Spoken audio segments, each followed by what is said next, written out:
Hello my dear students, मैं आजाद sir आपका अपना YouTube channel mentor study point में स्वागत है। जैसा कि आप जानते हैं कि मैं आप लोगों को अपने यूट्यूब चैनल के माध्यम से 12वीं क्लास के इतिहास के बारे में बेटा बता रहा हूँ। इस इतिहास में हम लोगों ने सबसे पहली बुक जिसे पार्ट 1 के नाम से जानते हैं शुरुआत किए हैं, जिसका नाम है प्राचीन भारत। और इस प्राचीन भारत के अंतर्गत अभी तक हम लोगों ने पहला चैप्टर पढ़ लिया था जिसका नाम था ईंट, मनके और अस्थियां।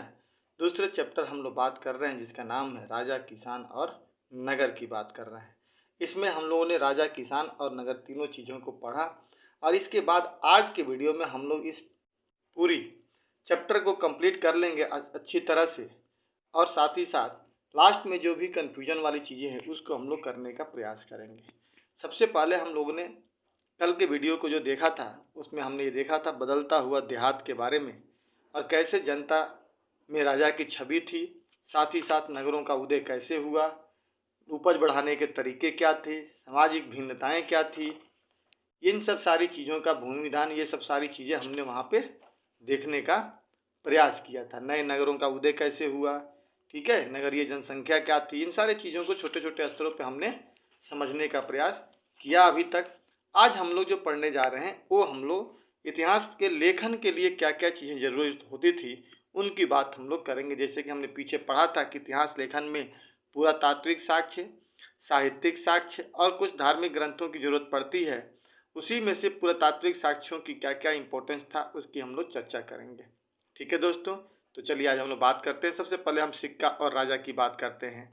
ठीक है, सिक्का और राजा का मतलब यह है कि उस समय के आसपास में, यानी जब हमारा चैप्टर का नाम ही है छठी शताब्दी ईसा पूर्व से लेकर के छठी शताब्दी ईसवी तक के बीच में जो राजा थे उन लोगों ने कईयों प्रकार के सिक्के जारी किए थे। तो उन राजाओं की पहचान भी उन सिक्कों से हो जाती है। यानी सिक्का का महत्व तो बहुत ज़्यादा होता है, हर क्षेत्र में होता है। एक तो सिक्कों से व्यापार की जानकारी चल जाती है, सिक्कों का समय की पता चल जाता है कि कब का है तो उससे समय की जानकारी मिल जाती है, सिक्कों से हमें राजाओं के आर्थिक स्थिति की जानकारी मिल जाती है। तो इसलिए सिक्का इतिहास लेखन में बहुत बड़ा एक महत्वपूर्ण भूमिका निभाता है। और पीछे हम लोगों ने आपको चर्चा किया था कल की वीडियो में कि जब हमने देखा था कि नगरों का जब उदय हो रहा था तो उसके उदय में 4 कारण हमने देखा था। एक कारण हमने ये भी देखा था कि व्यापार की प्रगति हुई थी, मुद्रा का प्रचलन हुआ था, लोहे का व्यापक इस्तेमाल हुआ था और राजा के महत्वाकांक्षा। तो हमने वहाँ पे एक शब्द देखा था कि मुद्रा का प्रचलन, यानी मुद्रा आ गई थी, सिक्का आने लगे थे, तो सिक्के आने से ही व्यापार की प्रगति हुई थी। तो सिक्का का महत्व बहुत ज़्यादा था। तो हम लोग आज इस वीडियो में क्या करेंगे, सिक्के और राजा के बारे में चर्चा करने का प्रयास कर रहे हैं।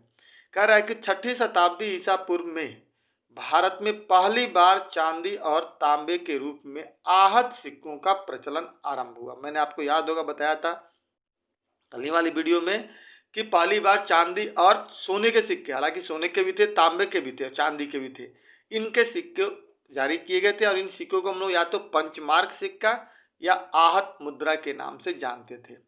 जिसके बाद अब वस्तु विनिमय के स्थान पर सिक्कों से व्यापार करना आसान हो गया। आ गई बात ना, चर्चा किए थे हम लोग कि पहले हमारे यहाँ वस्तु विनिमय प्रणाली थी और इस वस्तु विनिमय प्रणाली के तहत हम क्या करते थे, एक वस्तु दे करके दूसरे वस्तु ले लेते थे। लेकिन अब यहाँ पे सिक्का का प्रचलन हुआ तो व्यापार कुछ क्या हो गया, आसान हो गया। मुद्रा शास्त्रियों ने इन सिक्कों का अध्ययन कर यह पता लगाने का प्रयास किया है कि उस किन किन क्षेत्रों में व्यापार होता था, क्योंकि जहाँ जहाँ से ये सिक्के ज़्यादा मिलेंगे इससे प्रमाण चल जाएगा कि उन क्षेत्रों में व्यापार की प्रगति होती थी। उस किन किन क्षेत्रों में व्यापार होता था, इन सिक्कों को अलग अलग वंशों के राजाओं ने अलग अलग प्रतीकों के माध्यम से जारी किए थे। अब देखिए एक चीज़ याद रखिएगा कि ये जो हम पीरियड पढ़ रहे हैं ना, भले आपकी एनसीईआरटी के बुक में ये थोड़ा सा दिया हुआ है और सबको सिमट करके एक ही साथ लेकर के चल रहा है, यानी 600 ईसा पूर्व से लेकर के 600 एडी के बीच में लंबी कहानी है बेटा, पूरे 1200 साल का इतिहास है। लेकिन चूंकि एनसीईआरटी है और एनसीईआरटी में उतनी ही चीज़ों को दिया जाता है जितने बच्चे समझ पाते हैं, तो उसको बड़ी संक्षेप में बताने का प्रयास किया गया है। अगर हम एक थोड़ी सी बताएं आपको तो इस समय इतने 1200 साल के पीरियड में कई सारे वंशों का उदय होता है, कई राजवंशें आती हैं, जैसे अगर हम 16 महाजनपद की बात करें, मौर्य साम्राज्य की बात करें, मौर्योत्तर काल की बात करें, गुप्त काल की बात करें और गुप्तोत्तर काल की बात करें, ये चारों पांचों घटनाएं इसी पीरियड में घटित हुई थी। और सबके समय में अलग अलग समय में अलग अलग सिक्कों का प्रचलन भी हुआ था। कई बार तो हम सिक्कों से आर्थिक व्यवस्था की जानकारी भी प्राप्त कर लेते हैं। और एक बार तो जब मैं मेंस लिखने गया था बिहार में, तो वहां पर भी ये सवाल पूछा था, मौर्योत्तर काल में व्यापार के बारे में पूछ दिया था, सिक्कों के बारे में। तो इस प्रकार से क्वेश्चंस यहाँ से पूछे जाते हैं, बात समझे। तो कह रहा है कि मुद्रा शास्त्रियों ने इन सिक्कों का अध्ययन कर यह पता लगाने का प्रयास किया है कि उस किन किन क्षेत्रों से व्यापार होता था। ठीक है, इन सिक्कों को अलग अलग वंशों के राजाओं ने अलग अलग प्रतीकों के माध्यम से जारी किए थे। कभी तो व्यापारी, पहले तो राजा जारी करते थे, कभी कभी व्यापारी, धनी लोग और विशिष्ट नागरिक, जो धनी मनी नागरिक थे, उन लोगों भी सिक्कों को जारी कर देते थे। आगे बात समझ में। यानी सिक्का से हमें क्या पता चला, तो सिक्का के बारे में हमने ये जानने की कोशिश की कि सिक्के के आने से वस्तु विनिमय प्रणाली समाप्त हो गया, इससे व्यापार का भी पता चलने लगा और विशिष्ट वर्ग, व्यापारी वर्ग और राजा के बारे में जानकारी मिलने लगी। अब कह रहा है कि भारत में पहली बार सोने के सिक्के जारी करने का प्रमाण हिंद यवन शासकों को मिलता है। पहली बार भारत में सोने के सिक्के जारी करने वाले कौन थे? हिंद यवन शासक थे। यहाँ से ऑब्जेक्टिव क्वेश्चन आता है आपको, जिन्होंने भारतीय उपमहाद्वीप के पश्चिमोत्तर भारत, मैंने आपको एक बार बताया था पश्चिमोत्तर भारत का मतलब हो गया उत्तर और पश्चिम के बीच, यानी पंजाब वाला इलाका जो है, अफगानिस्तान वाला, इस इलाके को कहते हैं। तो पश्चिमोत्तर भारत पर शासन करते थे, जबकि शुद्ध सोने के सिक्के पहली बार कुषाण शासकों द्वारा जारी किए गए थे। अब देखिए अंतर समझिएगा, पहली बार सोने के सिक्के वो ढेर हो चाहे कम हो, और दूसरी बार शुद्ध सोने के, पूर्ण रूप से शुद्ध सोने के सिक्के जारी करना है। तो पहली बार हिंद यवन ने सोने के सिक्के जारी किया, कुषाणों ने शुद्ध सोने के सिक्के जारी किए थे, इन जिनकी साम्यता रोमन साम्राज्य और ईरान के पार्थियन शासकों से के सिक्कों से किया था, यानी रोमन साम्राज्य से किया था। क्योंकि इस समय जब प्रक्रिया चल रही थी, तो इसी समय उधर रोमन साम्राज्य का भी विकास चल रहा था और भारत का व्यापार रोमन साम्राज्य से होता भी था। भारत में व्यापक तौर पर सोने के सिक्कों का प्रयोग व्यापार के लिए किया जाता था। किसके लिए किया जाता बेटा? तो व्यापार के लिए किया जाता, जिसका साक्ष्य मुख्य रूप से उत्तर भारत और मध्य भारत में मिलता है। क्योंकि मध्य भारत मतलब दक्षिण में अगर हम चले जाएं, तो यहाँ भी हमारे यहाँ बाहर के लोग आते थे व्यापार करने के लिए, तो अपने यहाँ के भी सिक्का लाते थे और हमारे यहाँ के भी सिक्का लेकर के जाते थे। और उत्तर भारत में हरियाणा का, पंजाब का इलाका देख लिया जाए तो इधर भी व्यापार होता था। तो इन दोनों जगहों से सिक्के की प्रमाणिकता मिलती है। इससे पता चलता है कि हमारे यहाँ व्यापार उन्नत अवस्था में थी। दक्षिण भारत के कई पुरास्थलों से रोमन सिक्के की भी जानकारी मिलती है, क्योंकि रोमन से व्यापार होता था, जो यह बताता है कि हमारा व्यापार रोमन साम्राज्य से होता था और इन व्यापारिक तंत्रों की कोई राजनीतिक सीमाएं बंधी नहीं थी। यानी इनकी कोई सीमाएं नहीं बंधी थी कि हाँ यहाँ तक ही व्यापार होगा, वहां तक नहीं, जिसकी मर्जी जहां तक व्यापार कर ले व्यापारी के रूप में आकर के। पंजाब और हरियाणा के क्षेत्रों के युद्धय कबायली गणराज्य द्वारा भी सिक्के जारी किए गए थे। मतलब हम अभी बताया ना कि पंजाब हरियाणा में भी व्यापार होता था और वहां के भी जो व्यापारी थे उन्होंने सिक्का जारी किया था, जो इन बात का प्रमाण है कि ये लोग व्यापार में रुचि लेते थे, हरियाणा पंजाब के लोग। सबसे ज्यादा सोने के सिक्के लेकिन अशुद्ध जारी करने का प्रमाण गुप्त शासकों का है। अब देखिए सिक्कों की तीन कहानियां यहाँ से हो गई बेटा, याद रखना आप लोग। ये पूछा जाता है कि सबसे पहले भारत में सोने का सिक्का किसने जारी किया था, तो हिंद यवनों ने। सबसे पहले शुद्ध सोने का सिक्का, मतलब शुद्ध सोने का सिक्का जारी करने वाले कुषाण थे। और सबसे ज्यादा सोने का सिक्का लेकिन अशुद्ध थे, उतनी मिलावटी थे वो, तो उसकी प्रक्रिया किसने शुरू की थी? गुप्त शासकों का है। इस सिक्कों से दूर देशों में से व्यापार विनिमय होता था, जिससे राजाओं को लाभ भी होता था। आगे क्लियर? यानी व्यापार ही होता था सिक्कों से। सिक्का का बहुत बड़ा योगदान व्यापार में है। 6ठी शताब्दी ईस्वी तक आते आते इन सिक्कों का प्रचलन कम होने लगा, जिसका मुख्य कारण आर्थिक संकट हो सकता है। ऐसा माना जाता है कि 6ठी शताब्दी तक आते आते, उन्हें 6ठी शताब्दी ईसा पूर्व से 6ठी शताब्दी तक आते आते सिक्के का प्रचलन कम होने लगा। तो हो सकता है कि आर्थिक संकट हो, और आर्थिक संकट तो कई प्रकार से हो सकती है, क्योंकि कुछ इतिहासकारों का मानना है कि रोमन साम्राज्य के पतन के कारण दूरवर्ती व्यापार में कमी आई। उनका कहना है कि जब रोमन साम्राज्य का पतन ही हो गया 6ठी शताब्दी तक आते आते, तो दूर से व्यापार होने की प्रक्रिया कम हो गई। जब कम हो गई तो ऐसी स्थिति में आर्थिक संकट आ गई, जिसका प्रभाव उन सभी क्षेत्रों पर पड़ा जिनका व्यापार रोमन साम्राज्य से होता था। दूसरी तरफ कुछ इतिहासकारों का मानना है कि इस काल में नए नगरों और व्यापार के बीच व्यापार के नवीन तंत्रों का उदय होने लगा, जिससे व्यापार कम हो गया। कहने का मतलब क्या हुआ, एक बार दोबारा बताता हूं मैं। दूसरी तरफ कुछ इतिहासकारों का मानना है कि इस काल में नए नगर का उदय हुआ और व्यापार के नवीन तंत्र का विकास, मतलब नए तरह के व्यापार का तरीका आया, जिसके कारण व्यापार कम होने लगा। ये भी हो सकता है। इस काल में सोने तथा तांबे के सिक्कों का प्रचलन यह दर्शाता है कि व्यापार द्वारा उन्नत अवस्था में था, यानी व्यापार जो था हमारा उन्नत अवस्था में था, हम सोने से व्यापार कर रहे थे और राजाओं की स्थिति भी अच्छी थी। जब हमारे यहाँ सोने का सिक्का जारी हो रहा है तो इसका मतलब सीधी सीधी बात है। आगे कह रहा है कि ये बात समझ में आ गई। तो इस प्रकार से दोस्तों हमने और राजा के बारे में देखा कि राजा का क्या संबंध है।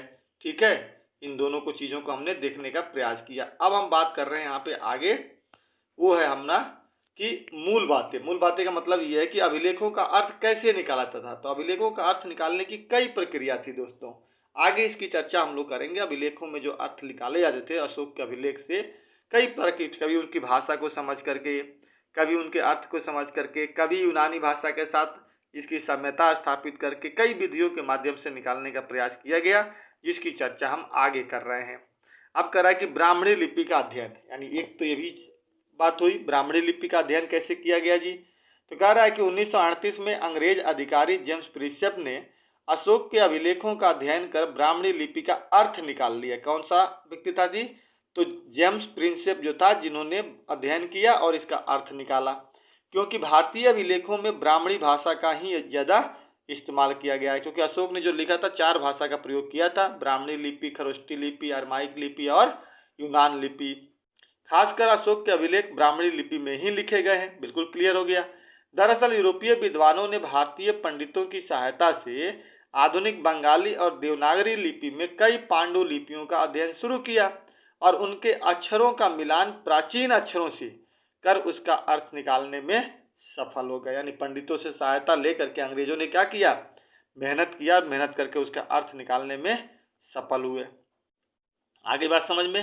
तो इससे पता चलता है कि कैसे हमने ब्राह्मणी लिपि को कैसे अध्ययन किया जी। तो अक्षरों का मिलावटी किया, मतलब मिलाया हमने, आधुनिक बंगाली देवनागरी लिपि को हमने पांडु लिपियों के सहायता से मिलाने का प्रयास किया और धीरे धीरे उसके अर्थ को निकाला। इसलिए कहते हैं कि कई बार इन चीज़ों का जो इतिहास मिलता है वह स्पष्ट रूप से जानकारी नहीं दे पाता है, यानी उसमें कहीं ना कहीं सीमाएं होती है, पूर्ण रूप से जानकारी नहीं मिल पाता है। अब कह रहा है कि ब्राह्मणी लिपि हो गया। खरोष्टी लिपि को कैसे पढ़ा गया? खरोष्टी लिपि को कैसे पढ़ा गया जी?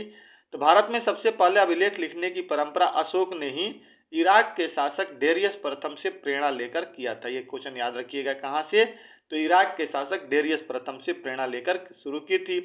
इन अभिलेखों में अशोक ने 4 भाषाओं का प्रयोग किया था, जो अभी मैंने बताया था, ब्राह्मणी लिपि, खरोष्टी लिपि, अरमाइक लिपि और यूनानी भाषा का प्रयोग किया था। विद्वानों ने पश्चिमोत्तर भारत में, कैसे खरोष्टी लिपि का पता चला, तो विद्वानों ने पश्चिमोत्तर भारत में अभिलेखों में खरोष्टी भाषा का इस्तेमाल किया था और इस्तेमाल किया गया था। खरोष्टी भाषा की साम्यता जो है, मतलब मिलान जो है, यूनानी भाषा से की गई। तब जाकर के विद्वानों ने खरोष्टी भाषा का अर्थ निकालने में सफल हो गए। क्योंकि वो जो विद्वान थे उन्हें यूनानी भाषा तो आती थी और यूनानी भाषा से मिलता जुलता कौन सी था? खरोष्टी भाषा था। तो इस प्रकार से यूनानी को जान गए और यूनानी के माध्यम से खरोष्टी जान गए और खरोष्टी के माध्यम से उसके अर्थ निकालने में सफल हो गए। अब कह रहा है कि अभिलेखों से प्राप्त ऐतिहासिक साक्ष्य, कि क्या क्या साक्ष्य मिलता है अभिलेखों से। कह रहा है कि इतिहास लेखन का एक प्रमुख साक्ष्य अभिलेखीय प्रमाणों को माना जाता है। यानी अभिलेख से, मैंने आपको बताया था कि इतिहास लिखने की बाबू 3 प्रक्रिया होती है।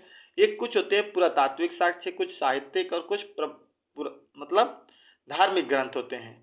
तो हमने कहा था कि पुरातात्विक में अभिलेख भी आता है और सिक्का भी आता है। अभी हमने ऊपर सिक्का के बारे में पढ़ लिया था, ठीक है। अभिलेख भी आता है। अभिलेख बहुत बड़ा प्रमाणिकता माना जाता है, क्योंकि इतिहास लेखन में अभिलेखों का महत्वपूर्ण योगदान भी है। क्योंकि जो अभिलेख में लिखवाएंगे वो साक्ष्य रूप में बच जाएगा। अभिलेखों के माध्यम से महत्वपूर्ण जानकारियां प्राप्त होती है, जैसे उस काल की इस्तेमाल की गई भाषा, राजा का नाम, तिथि, संदेश आदि महत्वपूर्ण जानकारियां मिलती है, क्योंकि सब चीजें उस समय खुदवाई जाती है अभिलेखों पर। इसी प्रकार से अशोक के अभिलेख में अशोक का नाम अशोक नहीं मिलता है, बहुत कम मिलता है, बल्कि उसके उपाधियों का प्रयोग किया गया है। जैसे देवाना प्रिय, याद रखिएगा 2 उपाधियां थी उसकी, देवाना प्रिय अर्थात देवताओं का प्रिय, और दूसरा एक कहा गया था प्रियदसी, यानी देखने में सुंदर, मनोहर का प्रयोग किया गया है। मतलब देखने में सुंदर व्यक्ति जिसको मनोहर कहते हैं, मन मोहने वाला, तो देखने में सुंदर का प्रयोग किया गया अभिलेखों में। यानी अशोक का नाम अशोक बहुत कम, देवानप्रिय और प्रियदर्शी का उल्लेख मिलता है। हालांकि अभिलेखों का प्रमाण पूर्णतः सत्य नहीं माना जा सकता। पूर्ण रूप से ये सत्य भी नहीं मानते हैं। क्यों? क्योंकि बहुत सारी इसमें बनावटी बात होती है ना। मान लीजिए मैंने अपना अभिलेख लिखवाया, हो सकता है कि मेरे बारे मैं अपनी अच्छी अच्छी बातें उसमें लिखवा दूं। अब वो तो नष्ट होने वाला है नहीं, जैसा है वैसा ही रहेगा। 10 साल बाद अगर कोई व्यक्ति पढ़ेगा तो भले ही मैं अत्याचारी न रहा हो, लेकिन अत्याचारी की भूमिका उसमें लिखवा दूं तो वही ना व्यक्ति जानेगा, उसमें कोई परिवर्तन नहीं होगा। इसीलिए कहा जाता है कि हालांकि अभिलेखों का प्रमाण पूर्णतः सत्य नहीं माना जा सकता, क्योंकि इसमें अतिशयोक्तियां भी हो सकती है। मतलब बढ़ा चढ़ा करके बातें लिखी जाती है। अभिलेखों से प्राप्त जानकारी की कुछ सीमाएं भी होती है, उसी सीमा के अंतर रहता है वो। इसीलिए यहाँ से क्वेश्चन पूछा जाता है कि अभिलेखों के सीमाओं को बताइए कि उनकी क्या सीमाएं होती है। तो अगला टॉपिक क्या हमारा है? अभिलेखीय साक्ष्य की सीमाएं। यहाँ से बाबू मोस्ट इंपोर्टेंट क्वेश्चन आपका लिखने के लिए आता है बोर्ड के एग्जाम में। कह रहा है कि अभिलेखीय प्रमाणों की एक सीमाएं भी होती है। क्या सीमा होती है जी? तो अक्षरों का हल्के ढंग से उत्तीर्ण होना। जब हम किसी चीज को खुदाई करके लिखते हैं तो जरूरी नहीं है कि पूर्ण रूप से अक्षर अच्छे अच्छे दिखाई दे, वो कई बार दिखाई नहीं देते हैं, जिसको हम अच्छी तरह से पढ़ नहीं पाते हैं। एक तो ये कमी होती है, उसकी सीमा है।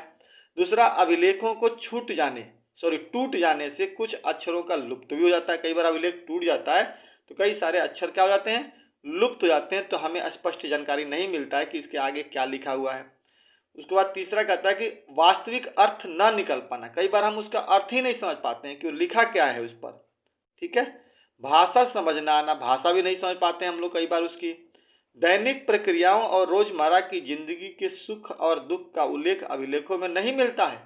अब जैसे किताब में कोई चीज लिखा गया है तो उसमें तो लिखा गया है कि सुबह शाम दिन रात सारी चीजें, कहानियां लिखी जाती है, लेकिन अभिलेखों में तो पूरी कहानी होती नहीं है, मुख्य मुख्य बातें लिखी जाती है। तो उसमें दिनचर्या के बारे में नहीं निकलता है कि हाँ, अगर राजा के बारे में लिखा गया है तो राजा का दिनचर्या क्या था, प्रतिदिन का क्या रूटीन था, इसकी जानकारी नहीं मिलती है। तो ये तो कमी दिख गई ना जी।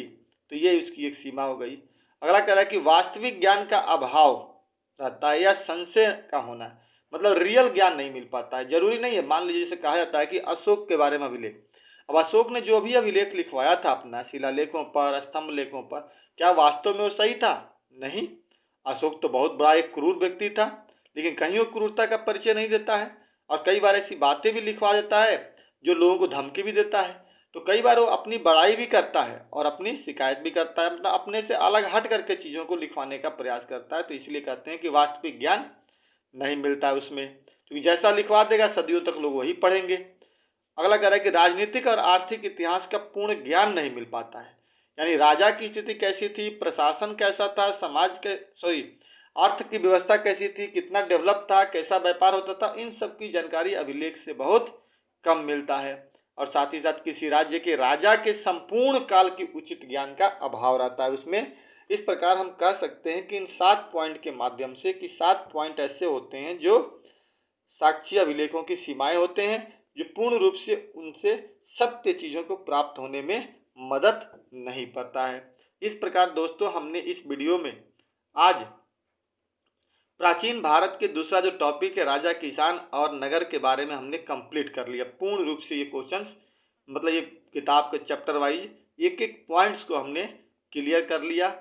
अब इसके आगे हम लोग को प्रश्न और उत्तर के बारे में चर्चा करना है, जो हम लोग ऑब्जेक्टिव क्वेश्चन का कुछ चर्चा करेंगे। लॉन्ग क्वेश्चन मैंने बताया है आपको लोग को कि जब एग्जाम नज़दीक आएगा तब मैं आपको लॉन्ग क्वेश्चन का प्रैक्टिस कराऊंगा कि कैसे क्वेश्चंस लिखे जाते हैं। इस प्रकार दोस्तों, अगर आपको वीडियो अच्छा लगता है तो आप इस वीडियो को लाइक कीजिएगा, शेयर कीजिएगा, दोस्तों के बीच में इसे फॉरवर्ड करने का प्रयास कीजिएगा।